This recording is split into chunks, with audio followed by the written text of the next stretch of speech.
السلام علیکم ورحمۃ اللہ وبرکاتہ۔ ایک خاتون نے اپنے ماں باپ کی محبت کی کہانی بیان کی جسے پڑھنے کے بعد ہر آنکھ اشکبار ہو گئی۔ وہ لکھتی ہیں ان کے والد کی 5 بیٹیاں تھیں اور جب بھی وہ گھر آتے تھے تو ہم بہنیں لائن میں کھڑی ہوتی تھیں تاکہ انہیں بوسہ دے سکیں، لیکن ابو سب سے پہلے ہماری امی کو چومتے تھے کیونکہ وہ ان کی پہلی محبت تھیں۔ خاتون نے اپنی تحریر میں لکھا کہ چھٹی والے روز ہم سب گاڑی میں سوار ہو کر لانگ ڈرائیو پر جاتے تھے۔ ابو گھنٹوں تک گاڑی چلاتے تھے اور ہماری امی کے لیے گانے گاتے تھے۔ ہمارے لیے یہ بالکل عام بات تھی کیونکہ ہمیں اس کی عادت ہو چکی تھی، لیکن ہمارے معاشرے میں یہ عام بات نہیں سمجھی جاتی۔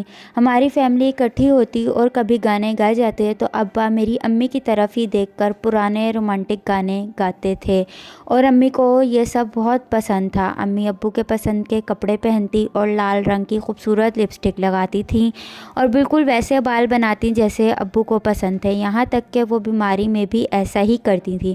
وہ لکھتی ہیں کہ میری امی کو دماغ کا کینسر تھا۔ ہر سرجری کے بعد امی مزید بیمار ہوتی گئیں۔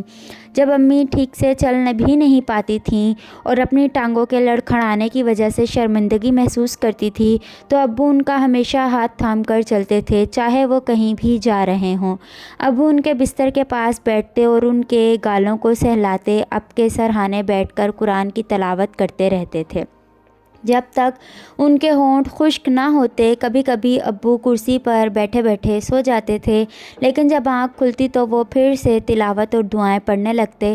جب امی کی آخری سانسیں تھیں اور ان کی روح قبض ہو رہی تھی تو ابو امی کے قریب آ کر بولے، تم اکیلی نہیں جاؤ گی، میں بھی تمہارے ساتھ آؤں گا۔ میں نے یہ سن لیا تھا اور مجھے اس وقت شدید غصہ آیا کہ ہم باقی لوگ تو ہیں نا، ہم سب بچے جوان تھے، کچھ شادی شدہ اور بال بچے دار تھے، اور میرا خیال ہے کہ ابو کو لگتا تھا کہ ان کا اب کوئی اور نہیں ہے۔ ابو ہر روز امی کی قبر پر جاتے تھے۔ ابو نے قبرستان والوں کو درخواست دی کہ جب وہ مریں تو انہیں ان کی بیوی کے ساتھ والی جگہ پر دفن ہونے دیا جائے، اور ہر چند گھنٹے کے بعد ہم سے پوچھتے تھے کیا قبرستان والوں نے اجازت دے دی۔ ابو بہت پریشان رہنے لگے تھے۔ جب دفن ہونے کا اجازت نامہ ہمارے گھر آیا تو مجھے بہت پریشانی ہوئی، لیکن ابو خاموش ہو گئے۔